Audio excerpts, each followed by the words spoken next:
Hello friends, welcome to ILA classes, the school of competitive exams. ಇವತ್ತಿನ ಪ್ರಮುಖವಾದಂತಹ current affairs ಟಾಪಿಕ್ಗಳನ್ನು discuss ಮಾಡೋಣ. ಇವತ್ತಿನ ಡಿಸ್ಕಷನನ್ನು ಪ್ರಾರಂಭ ಮಾಡೋದಕ್ಕಿಂತ ಮುಂಚೆ ಕಳೆದ ಸೆಷನ್ನಲ್ಲಿ ಕೇಳಲಾದಂತಹ ಪ್ರಶ್ನೆಯ ಸರಿಯಾದ ಉತ್ತರವನ್ನು ಮೊದಲು ತಿಳಿದುಕೊಳ್ಳೋಣ. ಅಂಬೇಡ್ಕರ್ ಎ ಲೈಫ್ ಅನ್ನುವ ಪುಸ್ತಕವನ್ನು ಇತ್ತೀಚೆಗೆ ಪಬ್ಲಿಷ್ ಮಾಡಲಾಗಿದ್ದು, ಇದರ ಲೇಖಕರು ಯಾರು ಅಂತ ಪ್ರಶ್ನೆಯನ್ನು ಕೇಳಲಾಗಿತ್ತು. ಆಪ್ಷನ್ಗಳಲ್ಲಿ ಸಲ್ಮಾನ್ ರಶ್ದಿ, ಶಶಿ ಥರೂರ್, ವೆಂಕಯ್ಯ ನಾಯ್ಡು ಅಥವಾ ಎಂ ರಾಮಚಂದ್ರನ್ ಅಂತ ನೀಡಲಾಗಿತ್ತು. ಸರಿಯಾದ ಉತ್ತರ ಆಪ್ಷನ್ 2, ಶಶಿ ಥರೂರ್. ಇವರು ಈ ಅಂಬೇಡ್ಕರ್ ಎ ಲೈಫ್ ಅನ್ನುವ ಪುಸ್ತಕದ ಲೇಖಕರಾಗಿದ್ದಾರೆ. ಮುಖ್ಯವಾಗಿ ಅಂಬೇಡ್ಕರ್ ಅವರು ತಮ್ಮ ಜೀವಮಾನದಲ್ಲಿ ಅನುಭವಿಸಿದಂತಹ ಅನುಭವಗಳು ಮತ್ತು ಅವರು ಎದುರಿಸಿದಂತಹ ಸಮಸ್ಯೆಗಳು ಮತ್ತು ಸಾಧನೆಗಳ ಕುರಿತಾದಂತಹ ಪ್ರಮುಖವಾದಂತಹ ವಿಷಯಗಳ ಆಧಾರದ ಮೇಲೆ ಅಂಬೇಡ್ಕರ್ ಎ ಲೈಫ್ ಅನ್ನುವ ಪುಸ್ತಕವನ್ನು ಶಶಿ ಥರೂರ್ ಅವರು ಇತ್ತೀಚೆಗೆ ಬರೆದು ಪಬ್ಲಿಷ್ ಮಾಡಿದ್ದಾರೆ. ಸೊ ಆನ್ಸರ್ ಮಾಡಿದಂತಹ ಎಲ್ಲ ಸ್ಟೂಡೆಂಟ್ಸ್ಗಳಿಗೆ ಕಂಗ್ರ್ಯಾಚುಲೇಷನ್ಸ್. ಇದೇ ರೀತಿ ಡಿಸ್ಕಷನ್ನಲ್ಲಿ ಭಾಗವಹಿಸ್ತಾ ಇರಿ, ನಿಮ್ಮ ಆನ್ಸರ್ಗಳನ್ನು ಕಮೆಂಟ್ ಬಾಕ್ಸ್ನಲ್ಲಿ ಕಮೆಂಟ್ ಮಾಡ್ತಾ ಇರಿ ಅಂತ ಹೇಳ್ತಾ ಇವತ್ತಿನ ಪ್ರಶ್ನೆಯನ್ನು ನೋಡೋಣ. ಈ ವೋಟರ್ ಐ ಡಿಯಲ್ಲಿ ಇ ಎಪಿಕ್ ಅಂತ ಬರೆದಿರ್ತಾರೆ. ಸೊ ಈ ವೋಟರ್ ಐ ಡಿಯನ್ನು ಇ ಎಪಿಕ್ ಕಾರ್ಡ್ ಅಂತ ಕೂಡ ಗುರುತಿಸಲಾಗುತ್ತೆ. ಸೊ ಇದರ ಫುಲ್ ಫಾರ್ಮ್ ಏನು ಅಂತ ಪ್ರಶ್ನೆ ಇದ್ದು, ಆಪ್ಷನ್ಗಳಲ್ಲಿ electronic election physical identity card, option 2 electronic enveloped photo indication copy, option 3 electronic entrance face identity card ಅಂತ ಇದೆ, option 4 electronic electoral photo identity card ಅಂತ ಇದೆ. ಸೊ ಈ ಚುನಾವಣಾ ಸಂದರ್ಭದಲ್ಲಿ ಬಳಕೆಯಾಗುವಂತಹ voter I D E EPIC, ಇದರ ಫುಲ್ ಫಾರ್ಮ್ ಏನು ಅಂತ ತಿಳ್ಕೊಂಡು ಕಮೆಂಟ್ ಬಾಕ್ಸ್ನಲ್ಲಿ ಕಮೆಂಟ್ ಮಾಡಿ. ಇನ್ನು ಇವತ್ತಿನ ಆರ್ಟಿಕಲ್ಗೆ ಸಂಬಂಧಪಟ್ಟಂತಹ ಮೊದಲ ಪ್ರಶ್ನೆ ಏನು ಅಂತ ನೋಡೋದಾದರೆ, ಟೀಲಿಯಾಸ್ 2 ಅನ್ನುವ ಉಪಗ್ರಹವನ್ನು ಭಾರತದ ಬಾಹ್ಯಾಕಾಶ ಸಂಶೋಧನಾ ಸಂಸ್ಥೆಯಾದಂತಹ ಇಸ್ರೋದಿಂದ ಉಡಾವಣೆ ಮಾಡುವಂತಹ ನಿರ್ಧಾರವನ್ನು ಕೈಗೊಳ್ಳಲಾಗಿದೆ. ಈ ಟೀಲಿಯಾಸ್ 2 ಅನ್ನುವ ಉಪಗ್ರಹ ಈ ಕೆಳಗಿನ ಯಾವ ದೇಶಕ್ಕೆ ಸಂಬಂಧಿಸಿದಂತಹ ಒಂದು ಉಪಗ್ರಹವಾಗಿದೆ ಅಂತ ಗುರುತಿಸಬೇಕಾಗಿದೆ. Option 1 Singapore, option B Thailand, option C Israel ಅಥವಾ ಆಪ್ಷನ್ ಡಿ USA ಅಂತ ಇದ್ದು, ಸರಿಯಾದ ಉತ್ತರ ಆಪ್ಷನ್ ಎ ಸಿಂಗಾಪುರ್. ಸಿಂಗಾಪುರ ದೇಶದಲ್ಲಿ ಡೆವಲಪ್ ಮಾಡಲಾದಂತಹ ಈ ಒಂದು ಉಪಗ್ರಹವನ್ನು ಭಾರತದ ಇಸ್ರೋ ಸಂಸ್ಥೆಯಿಂದ ಟೀಲಿಯಾಸ್ 2 ಅನ್ನುವ ಹೆಸರಿನ ಉಪಗ್ರಹವನ್ನು ಲಾಂಚ್ ಮಾಡಲಾಗ್ತಾ ಇದೆ. Option A Singapore is right answer. ಕಾಂಟೆಕ್ಸ್ಟನ್ನು ಮೊದಲಿಗೆ ಅರ್ಥ ಮಾಡ್ಕೊಳ್ಳೋದಾದರೆ, ಈ ಟೀಲಿಯಾಸ್ 2 ಅನ್ನುವ ಮಿಷನ್ನನ್ನು ಸಿಂಗಾಪುರದಲ್ಲಿ ಡೆವಲಪ್ ಮಾಡಲಾಗಿದ್ದು, ಅದರ ಉಡಾವಣೆ ಮಾಡುವಂತಹ ಒಂದು ಜವಾಬ್ದಾರಿಯನ್ನು ಭಾರತೀಯ ಬಾಹ್ಯಾಕಾಶ ಸಂಶೋಧನಾ ಸಂಸ್ಥೆಯಾದಂತಹ ಇಸ್ರೋ ವಹಿಸಿಕೊಂಡಿದೆ. ಅತಿ ಶೀಘ್ರದಲ್ಲೇ ಪೋಲಾರ್ ಸ್ಯಾಟಲೈಟ್ ಲಾಂಚ್ ವೆಹಿಕಲ್ ಅಥವಾ PSLV ಅನ್ನುವ ಒಂದು ಉಡಾವಣಾ ಲಾಂಚ್ ವೆಹಿಕಲನ್ನು ಬಳಸಿಕೊಂಡು ಇಸ್ರೋದಿಂದ ಭಾರತದ ಶ್ರೀಹರಿಕೋಟಾ ಸತೀಶ್ ಧವನ್ ಬಾಹ್ಯಾಕಾಶ ಕೇಂದ್ರದಿಂದ ಈ ಒಂದು ಟೀಲಿಯಾಸ್ 2 ಮಿಷನನ್ನು ಲಾಂಚ್ ಮಾಡುವುದಾಗಿ ಘೋಷಣೆಯನ್ನು ಮಾಡಲಾಗಿದೆ. ಸೊ ಹೀಗಾಗಿ ಈ ಟೀಲಿಯಾಸ್ 2 ಅನ್ನುವ ಮಿಷನ್ ಕುರಿತಾದಂತಹ ಕೆಲವೊಂದಿಷ್ಟು ಪ್ರಮುಖ ಮಾಹಿತಿಗಳು exam point of view important ಆಗುತ್ತೆ. ಸೊ ಅದರ ಕುರಿತಾದಂತಹ ಕೆಲವೊಂದಿಷ್ಟು ಮಾಹಿತಿಗಳನ್ನು ಈಗ ಡಿಸ್ಕಸ್ ಮಾಡೋಣ. ಆಗಲೇ ತಿಳಿಸಿದ ಹಾಗೆ ಈ ಟೀಲಿಯಾಸ್ ಅನ್ನುವ ಹೆಸರಿನ ಉಪಗ್ರಹ ವ್ಯವಸ್ಥೆಯನ್ನು ಸಿಂಗಾಪುರದಲ್ಲಿ ಡೆವಲಪ್ ಮಾಡಲಾಗಿದ್ದು, ಇದು ಒಂದು ಅರ್ತ್ ಆಬ್ಸರ್ವೇಟರಿ ಸ್ಯಾಟಲೈಟ್ ಆಗಿದೆ ಅಥವಾ ಭೂವೀಕ್ಷಣಾ ಉಪಗ್ರಹವಾಗಿ ಗುರುತಿಸಿಕೊಳ್ತಾ ಇದೆ. ಮುಖ್ಯವಾಗಿ ವರ್ಷದ ಯಾವುದೇ ಸಮಯದಲ್ಲಿ ಮತ್ತು ಯಾವುದೇ ಹವಾಮಾನದ ಸಂದರ್ಭದಲ್ಲೂ ಕೂಡ ಈ ಉಪಗ್ರಹದ ಸಹಾಯದಿಂದ ಇಮೇಜ್ಗಳನ್ನು ಸೆರೆ ಹಿಡಿಯುವಂತಹ ಒಂದು ಅವಶ್ಯಕತೆಯನ್ನು ಪೂರೈಸುವಂತಹ ನಿಟ್ಟಿನಲ್ಲಿ ಈ ಟೀಲಿಯಾಸ್ 2 ಅನ್ನುವ ಮಿಷನ್ನನ್ನು ಸಿಂಗಾಪುರದಲ್ಲಿ ಡೆವಲಪ್ ಮಾಡಲಾಗಿದೆ. ಸುಮಾರು 750 kg ತೂಕವನ್ನು ತೂಗುವಂತಹ ಉಪಗ್ರಹ ಮುಖ್ಯವಾಗಿ ಈ ಲೋ ಅರ್ತ್ ಆರ್ಬಿಟ್ನಲ್ಲಿ, ಅಂದರೆ ಭೂಮಿಯಿಂದ ಸುಮಾರು 150 ಕಿಲೋಮೀಟರ್ಗಿಂತ ಹೆಚ್ಚು, ಅಂದರೆ 150 ಕಿಲೋಮೀಟರ್ನಿಂದ 1000 ಕಿಲೋಮೀಟರ್ಗಳಷ್ಟು ಎತ್ತರದ ಒಂದು ಸ್ಥಳದಲ್ಲಿ ಭೂಮಿಯ ಕಕ್ಷೆಯನ್ನು ಸುತ್ತುವಂತೆ ಲೋ ಅರ್ತ್ ಆರ್ಬಿಟ್ನಲ್ಲಿ ಈ ಒಂದು ಟೀಲಿಯಾಸ್ ಮಿಷನ್ನನ್ನು ಉಡಾವಣೆ ಮಾಡ್ತಾ ಇದ್ದಾರೆ ಇಸ್ರೋದವರು. ಸೊ ಅಷ್ಟೇ ಅಲ್ಲದೆ ಆಗಲೇ ತಿಳಿಸಿದ ಹಾಗೆ ಈ ಹವಾಮಾನ ಪರಿಸ್ಥಿತಿಗಳ ಮತ್ತು ಈ ಹವಾಮಾನ ಮುನ್ಸೂಚನೆ, ವಿಪತ್ತು ನಿರ್ವಹಣೆ, ಸಂಪನ್ಮೂಲಗಳ ಮೇಲ್ವಿಚಾರಣೆ, ಪರಿಸರದ ಮೇಲ್ವಿಚಾರಣೆಯ ಮುಖ್ಯವಾದಂತಹ ಅಪ್ಲಿಕೇಶನ್ಗಳನ್ನು ಪೂರೈಸುವಂತಹ ಉದ್ದೇಶದಿಂದ ಈ ಟೀಲಿಯಾಸ್ 2 ಅನ್ನುವ ಮಿಷನನ್ನು ಸಿಂಗಾಪುರದಿಂದ ಡೆವಲಪ್ ಮಾಡಲಾಗಿದೆ.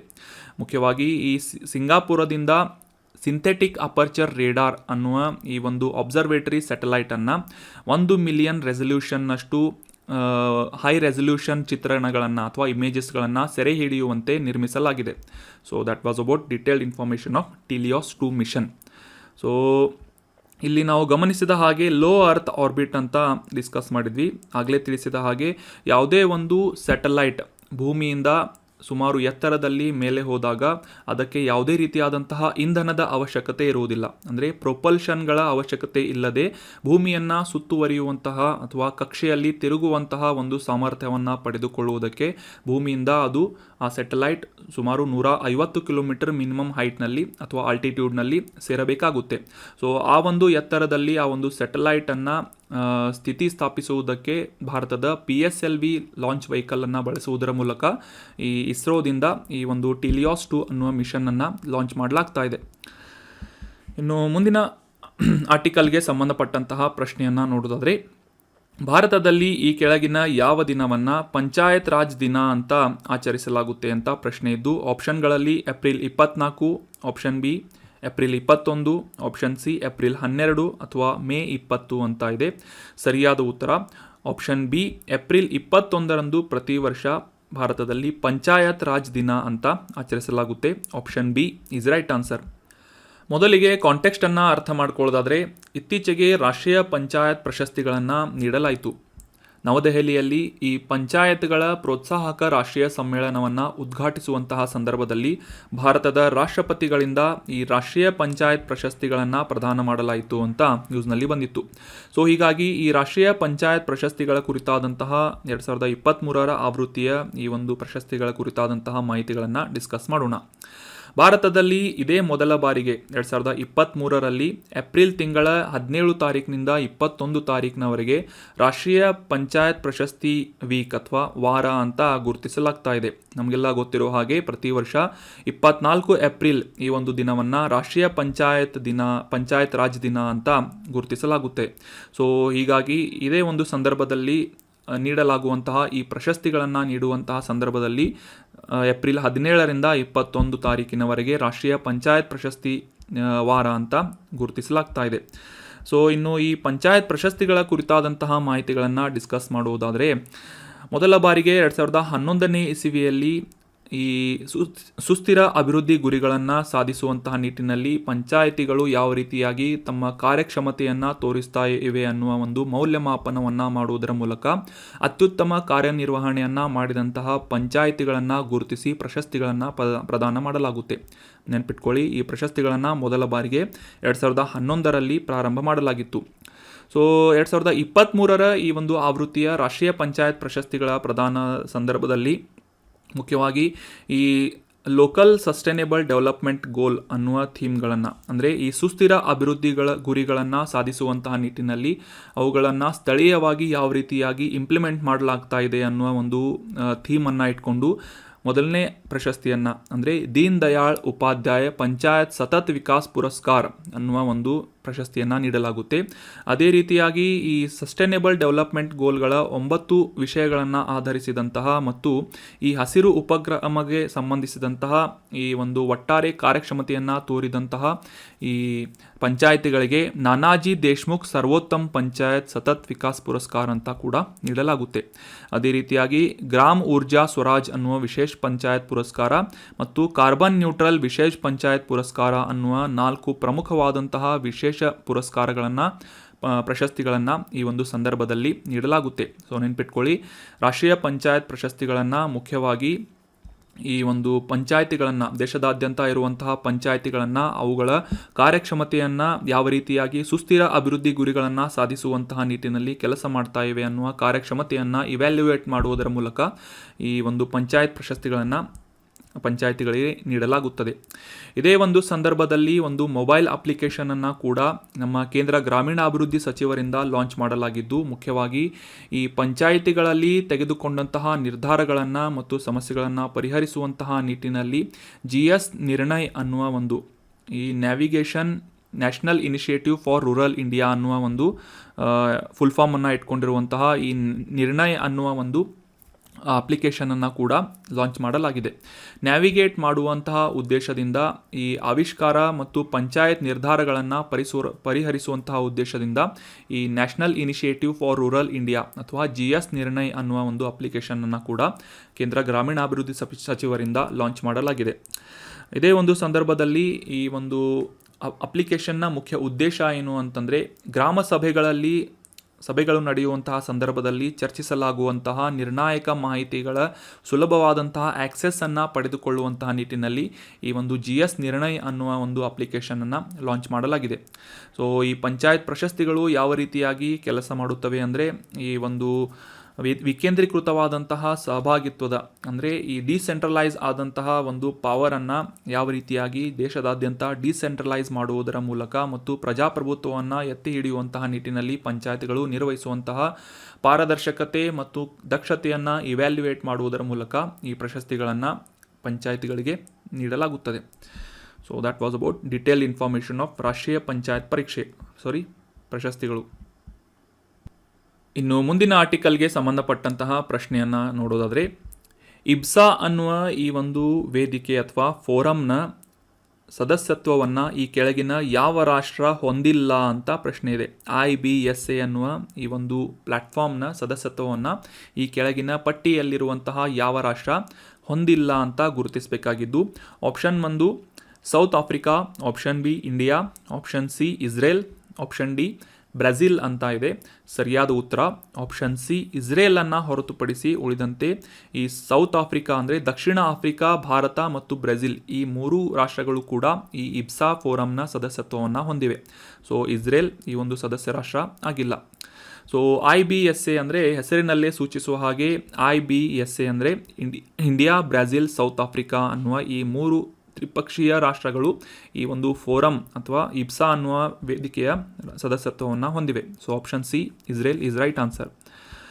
ಕಾಂಟೆಕ್ಸ್ಟನ್ನು ಮೊದಲಿಗೆ ಅರ್ಥ ಮಾಡ್ಕೊಳ್ಳೋದಾದರೆ, ಅತಿ ಶೀಘ್ರದಲ್ಲೇ ಭಾರತ, ಬ್ರೆಜಿಲ್, ದಕ್ಷಿಣ ಆಫ್ರಿಕಾದ ಇಬ್ಸಾ ವೇದಿಕೆಯ ಮೂಲಕ ರಾಜತಾಂತ್ರಿಕ ಗಮನವನ್ನು ಸೆಳೆಯುವಂತಹ ಒಂದು ವಿಶೇಷವಾದಂತಹ ಡಿಸ್ಕಷನ್ ನಡೆಯಲಿದೆ ಅಂತ, ತ್ರಿಪಕ್ಷೀಯವಾದಂತಹ ಡಿಸ್ಕಷನ್ ನಡೆಯಲಿದೆ ಅಂತ ಒಂದು ನ್ಯೂಸ್ನಲ್ಲಿ ಪಬ್ಲಿಷ್ ಮಾಡಲಾಗಿತ್ತು.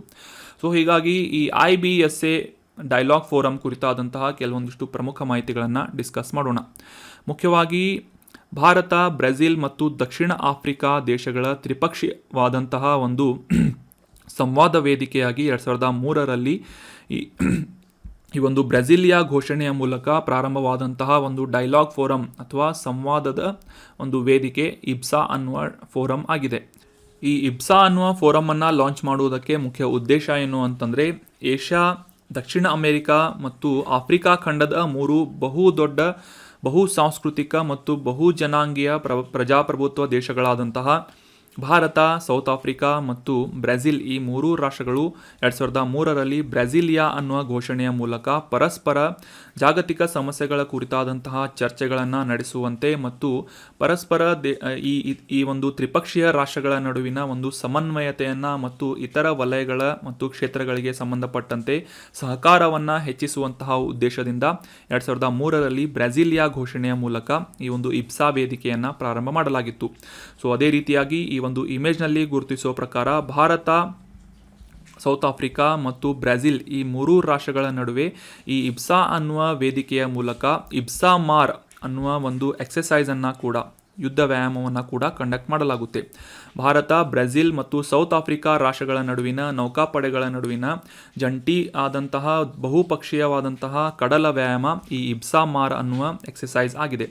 ಸೊ ಈ ಒಂದು ಫುಲ್ ಫಾರ್ಮನ್ನು ತಿಳ್ಕೊಳ್ಳೋದಾದರೆ, IBSA ಫುಲ್ ಫಾರ್ಮ್ ಆಲ್ರೆಡಿ ನೀವು ತಿಳ್ಕೊಂಡ್ರಿ. ಇಂಡಿಯಾ, ಬ್ರೆಜಿಲ್, ಸೌತ್ ಆಫ್ರಿಕಾ ಅಂತ ಅಂದರೆ, ಮಾರ್ ಅಂತಂದರೆ ಮರೀನ್ ಎಕ್ಸಸೈಸ್ ಅಂತ ಇದರ ಫುಲ್ ಫಾರ್ಮ್ ಆಗುತ್ತೆ. ಇಬ್ಸಾ ಮಾರೀನ್ ಎಕ್ಸಸೈಸ್ ಅಂತ ಇದರ ಫುಲ್ ಫಾರ್ಮ್ ಆಗುತ್ತೆ. ಸೊ ದೇಶಗಳ ನಡುವಿನ ಪರಸ್ಪರ ರಕ್ಷಣಾ ಸಹಕಾರವನ್ನು ಹೆಚ್ಚಿಸುವಂತಹ ಉದ್ದೇಶದಿಂದ ಈ ಇಬ್ಸಾ ಮಾರ್ ಅನ್ನುವ ಒಂದು ಎಕ್ಸಸೈಸನ್ನು, ಕಡಲ ವ್ಯಾಯಾಮವನ್ನು ಕಂಡಕ್ಟ್ ಮಾಡಲಾಗುತ್ತೆ ಈ 3 ರಾಷ್ಟ್ರಗಳ ನಡುವೆ. ಇನ್ನು ಮುಂದಿನ ಆರ್ಟಿಕಲ್ಗೆ ಸಂಬಂಧಪಟ್ಟಂತಹ ಪ್ರಶ್ನೆಯನ್ನು ನೋಡೋದಾದರೆ, ಇತ್ತೀಚೆಗೆ ಈ ಸ್ಟೇಬಲ್ ಕಾಯಿನ್ಗಳ ಕುರಿತಾದಂತಹ ಮಾಹಿತಿ ನ್ಯೂಸ್ನಲ್ಲಿ ಪ್ರಕಟವಾಗಿತ್ತು. ಸೊ ಅದಕ್ಕೆ ಸಂಬಂಧಪಟ್ಟಂತೆ ಅಂದರೆ ಸ್ಟೇಬಲ್ ಕಾಯಿನ್ಗಳಿಗೆ ಸಂಬಂಧಪಟ್ಟಂತೆ ಈ ಕೆಳಗಿನ ಯಾವ ಹೇಳಿಕೆ ಸರಿಯಾಗಿದೆಯೇ ಅಂತ ಗುರುತಿಸಬೇಕಾಗಿದೆ. ಆಪ್ಷನ್ 1 ಈ ಸ್ಟೇಬಲ್ ಕಾಯಿನ್ಗಳು ಕ್ರಿಪ್ಟೋ ಕರೆನ್ಸಿಗಳ ಪ್ರಕಾರಗಳಾಗಿವೆ ಅಂತ ಇದೆ. ಆಪ್ಷನ್ 2 ಈ ಸ್ಟೇಬಲ್ ಕಾಯಿನ್ಗಳು ಫಿಯಟ್ ಕರೆನ್ಸಿಗಳಿಂದ ಬೆಂಬಲಿತವಾಗಿದೆ ಅಂತ ಇದೆ. ಆಪ್ಷನ್ 3 ಸ್ಟೇಬಲ್ ಕಾಯಿನ್ಗಳು ಬಿಟ್ಕಾಯಿನ್ಗಳಂತೆ ಕ್ರಿಪ್ಟೋ ಕರೆನ್ಸಿಗಳಿಗೆ ಹೋಲಿಸಿದರೆ, ಅಂದರೆ ಬಿಟ್ಕಾಯಿನ್ಗಳಂತಹ ಕ್ರಿಪ್ಟೋ ಕರೆನ್ಸಿಗಳಿಗೆ ಹೋಲಿಸಿದರೆ ಹೆಚ್ಚು ಸ್ಥಿರವಾಗಿವೆ ಅಂತ 3ನೇ ಆಪ್ಷನ್ ಇದ್ದು, ಆಪ್ಷನ್ 4 ಮೇಲಿನ ಎಲ್ಲ ಆಪ್ಷನ್ಗಳು ಸರಿಯಾಗಿವೆ ಅಂತ ಇದೆ. ಸೊ ಸರಿಯಾದ ಉತ್ತರ ಆಪ್ಷನ್ 4, ಈ ಮೇಲೆ ನೀಡಲಾದಂತಹ ಎಲ್ಲ ಸ್ಟೇಟ್ಮೆಂಟ್ಗಳು ಕೂಡ ಈ ಸ್ಟೇಬಲ್ ಕಾಯಿನ್ಗೆ ಸಂಬಂಧಪಟ್ಟಂತೆ ಸರಿಯಾಗಿವೆ. Option 4 is right answer. ಯಾಕಂತಂದರೆ ಈ ಸ್ಟೇಬಲ್ ಕಾಯಿನ್ಗಳು ಕೂಡ ಒಂದು ರೀತಿಯಾದಂತಹ ಕ್ರಿಪ್ಟೋ ಕರೆನ್ಸಿಗಳಾಗಿದ್ದು ಫಿಯಟ್ ಕರೆನ್ಸಿಗಳಿಂದ ಬೆಂಬಲಿತವಾಗಿದೆ. ಫಿಯಟ್ ಕರೆನ್ಸಿ ಅಂತಂದರೆ ಕಾನೂನುಬದ್ಧವಾದಂತಹ ಕರೆನ್ಸಿಗಳು. ಫಾರ್ ಎಕ್ಸಾಂಪಲ್ ಯಾವ ರೀತಿಯಾಗಿ ರುಪೀಸ್ ಆಗಿರ್ಬೋದು, ಡಾಲರ್ಗಳಾಗಿರ್ಬೋದು, ಯೂರೋಗಳಾಗಿರ್ಬೋದು, ಪೌಂಡ್ಗಳಾಗಿರ್ಬೋದು, ಈ ರೀತಿಯಾದಂತಹ ಕರೆನ್ಸಿಗಳನ್ನು ಫಿಯಟ್ ಕರೆನ್ಸಿಗಳಂತ, ಕಾನೂನುಬದ್ಧ ಕರೆನ್ಸಿಗಳಂತ ಗುರುತಿಸಲಾಗುತ್ತೆ. ಅವುಗಳಿಂದ ಬೆಂಬಲಿತವಾದಂತಹ ಕಾಯಿನ್ಗಳು, ಕ್ರಿಪ್ಟೋ ಕರೆನ್ಸಿಗಳು ಈ ಸ್ಟೇಬಲ್ ಕಾಯಿನ್ಗಳಾಗಿವೆ. ಅದೇ ರೀತಿಯಾಗಿ ಮೂರನೇ ಸ್ಟೇಟ್ಮೆಂಟ್, ಬಿಟ್ಕಾಯಿನ್ಗಳಂತೆ ಕ್ರಿಪ್ಟೋ ಕರೆನ್ಸಿಗಳಿಗೆ ಹೋಲಿಸಿದರೆ ಈ ಸ್ಟೇಬಲ್ ಕಾಯಿನ್ಗಳು ಹೆಚ್ಚಿನ ಸ್ಥಿರತೆಯನ್ನು ಹೊಂದಿವೆ ಅನ್ನೋದು ಕೂಡ ಸರಿಯಾದಂತಹ ಸ್ಟೇಟ್ಮೆಂಟ್ ಆಗಿವೆ. ಸೊ 3 ಸ್ಟೇಟ್ಮೆಂಟ್ಗಳು ಸರಿಯಾಗಿರೋದ್ರಿಂದ ಈ ಮೇಲಿನ ಎಲ್ಲ ಅನ್ನುವ ಆಪ್ಷನ್ ಕರೆಕ್ಟ್ ಆದಂತಹ ಆಪ್ಷನ್ ಆಗಿದೆ.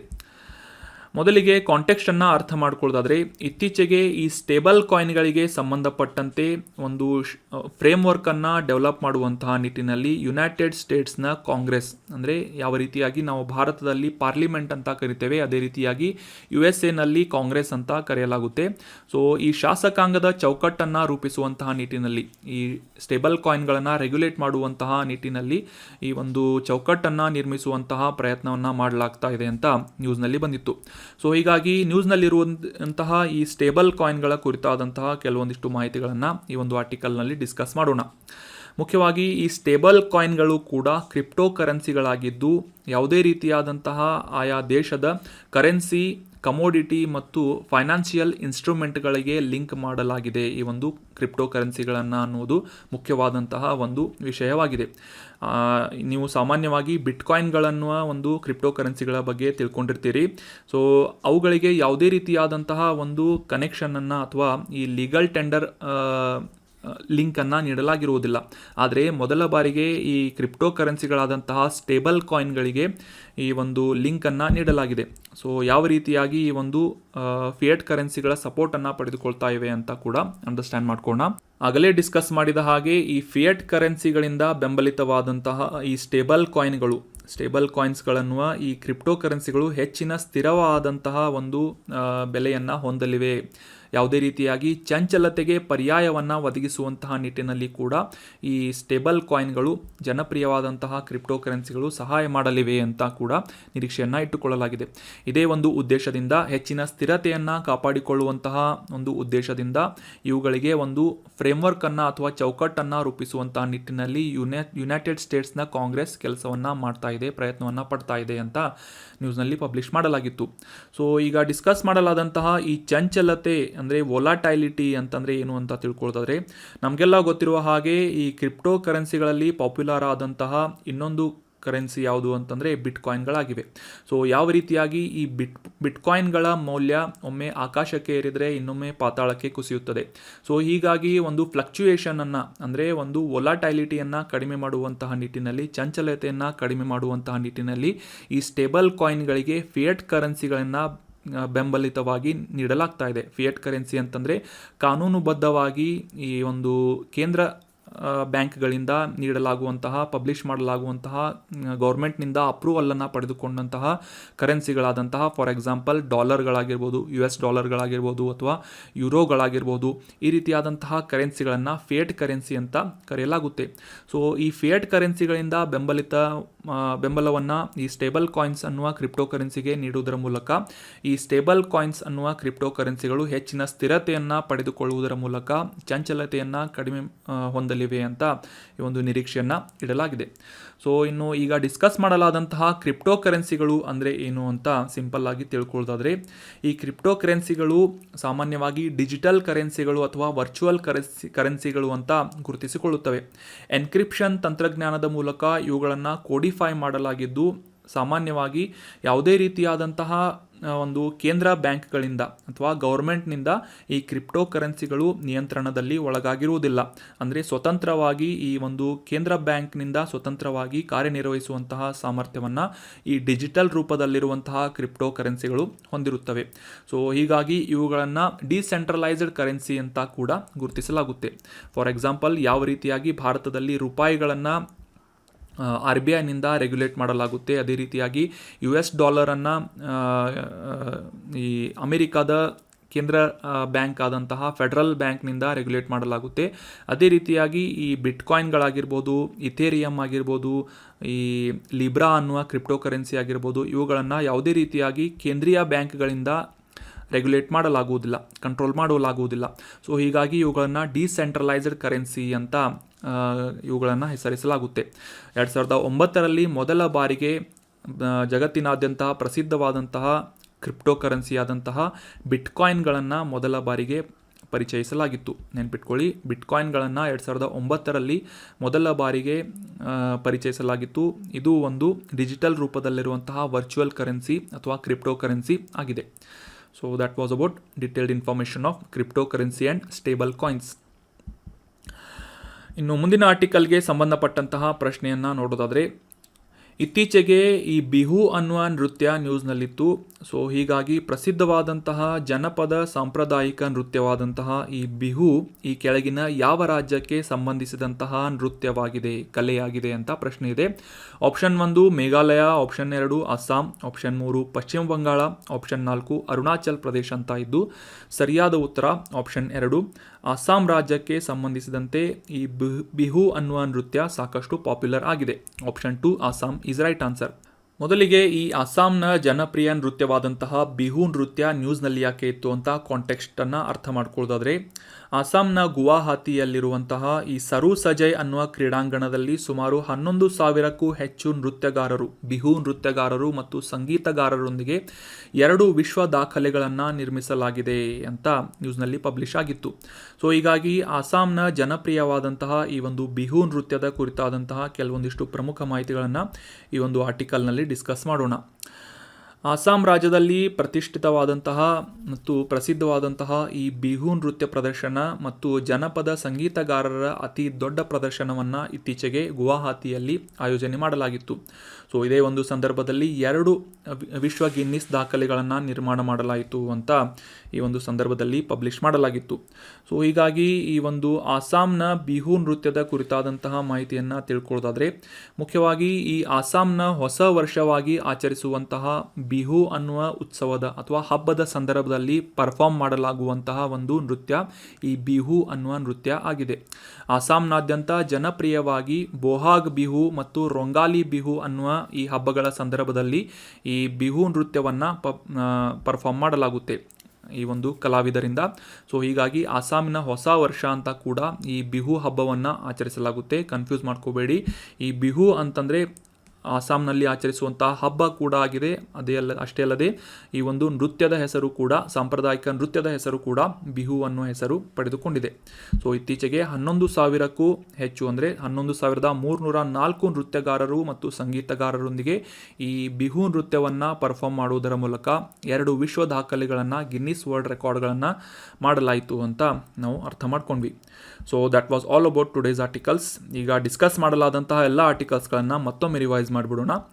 ಮೊದಲನೇ ಆರ್ಟಿಕಲ್ನಲ್ಲಿ ಈ ಟೀಲಿಯಾಸ್ 2 ಅನ್ನುವ ಮಿಷನ್ ಕುರಿತಾದಂತಹ ಸಿಂಗಾಪುರದಿಂದ ಡೆವಲಪ್ ಮಾಡಲಾದಂತಹ ಈ ಅರ್ತ್ ಅಬ್ಸರ್ವೇಟರಿ ಸ್ಯಾಟಲೈಟನ್ನು ಭಾರತದ ಇಸ್ರೋದ ಮೂಲಕ ಲಾಂಚ್ ಮಾಡಲಾಗ್ತಾ ಇದೆ ಅಂತ ಈ ಒಂದು ಮಿಷನ್ ಕುರಿತಾದಂತಹ ಮಾಹಿತಿಗಳನ್ನು ಡಿಸ್ಕಸ್ ಮಾಡಿದ್ವಿ.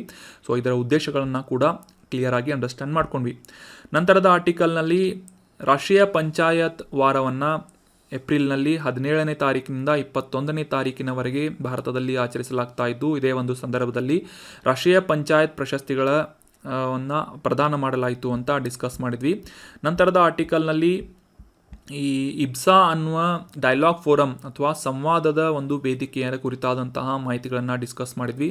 ಸೊ ಯಾವ ರೀತಿಯಾಗಿ ಇಂಡಿಯಾ, ಬ್ರೆಜಿಲ್, ಸೌತ್ ಆಫ್ರಿಕಾ ಈ 3 ರಾಷ್ಟ್ರಗಳ ತ್ರಿಪಕ್ಷೀಯವಾದಂತಹ ಒಂದು ಸಂವಾದ ವೇದಿಕೆ ಇಬ್ಸಾ ಅನ್ನುವ ಡೈಲಾಗ್ ಫೋರಮ್ ಆಗಿದೆ ಅಂತ ತಿಳ್ಕೊಂಡ್ವಿ. ಇದರ ಉದ್ದೇಶವನ್ನು ಕೂಡ ತಿಳ್ಕೊಂಡ್ವಿ. ನಂತರದ ಆರ್ಟಿಕಲ್ನಲ್ಲಿ ಈ ಸ್ಟೇಬಲ್ ಕಾಯಿನ್ಸ್ ಅನ್ನುವ ಕ್ರಿಪ್ಟೋ ಕರೆನ್ಸಿಯ ಕುರಿತಾದಂತಹ ಇಂಪಾರ್ಟೆಂಟ್ ಮಾಹಿತಿಗಳನ್ನು ಡಿಸ್ಕಸ್ ಮಾಡಿದ್ವಿ. ನಂತರದ ಆರ್ಟಿಕಲ್ನಲ್ಲಿ ಈ ಅಸ್ಸಾಂನ ಜನಪದ ನೃತ್ಯ ಬಿಹು ಅನ್ನುವ ನೃತ್ಯ ಇತ್ತೀಚೆಗೆ ವಿಶ್ವ ದಾಖಲೆಯನ್ನು ಮಾಡಿದೆ, ಗಿನ್ನಿಸ್ ವರ್ಲ್ಡ್ ರೆಕಾರ್ಡನ್ನು ಮಾಡಿದೆ ಅಂತ ಇದರ ಕುರಿತಾದಂತಹ ಡೀಟೇಲ್ ಮಾಹಿತಿಯನ್ನು ಡಿಸ್ಕಸ್ ಮಾಡಿದ್ವಿ. So that was all about today's articles. ಈ ಕಂಟೆಂಟನ್ನು ನಿಮ್ಮ ಎಲ್ಲ ಫ್ರೆಂಡ್ಸ್ಗಳು ಮತ್ತು ಅಸ್ಪಿರೆಂಟ್ಸ್ಗಳ ಜೊತೆ ಶೇರ್ ಮಾಡಿ. ಸೊ ಈ PDF-ಗಳನ್ನು, ನೋಟ್ಸ್ PDF-ಗಳನ್ನು ಟೆಲಿಗ್ರಾಮ್ ಚಾನಲ್ನಲ್ಲಿ ಡೌನ್ಲೋಡ್ ಮಾಡ್ಕೊಳ್ಳಿ ಅಂತ ಹೇಳ್ತಾ thank you so much. Have a nice day.